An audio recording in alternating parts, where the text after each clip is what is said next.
তার বক্তব্যে বলছেন যে তৃণমূলের শিক্ষা সেলের চেয়ারম্যান ছিলেন, সেখান থেকে একেবারে এসএসসি মানে সভাপতি ছিলেন, এসএসসি চেয়ারম্যান হওয়ার জন্য মুখ্যমন্ত্রী তাকে ডেকে আবেদন করেছিলেন, তখন তিনি এসএসসি চেয়ারম্যান হলেন। তৃণমূলের শিক্ষা সেলের সভাপতিকে সরাসরি এসএসসি চেয়ারম্যান করতে মুখ্যমন্ত্রী উদ্যোগ। এটা তো স্বাভাবিক ব্যাপারে, যা কিছু হচ্ছে তা অনুপ্রেরণায় হয়েছে, যা কিছু হয়েছে নির্দিষ্ট কর্মসূচির ভিত্তিতে হয়েছে। তৃণমূল সমস্ত কিছুকে গ্রাস করতে চায়।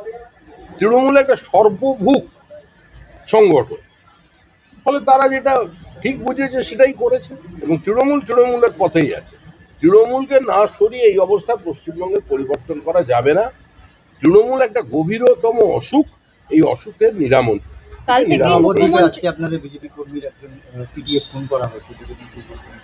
তৃণমূল কংগ্রেস যত নির্বাচন এগিয়ে আসবে তত বিজেপির উপর আক্রমণ করবে।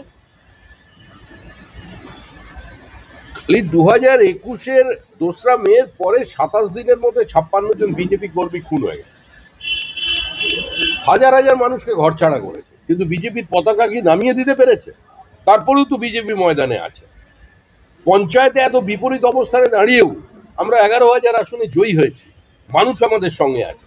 আর এবারে নির্বাচন তৃণমূলের জন্য মসৃণ নয়, 26-এর নির্বাচন তৃণমূলের বিসর্জন অনিবার্য। কাল থেকে দুর্গা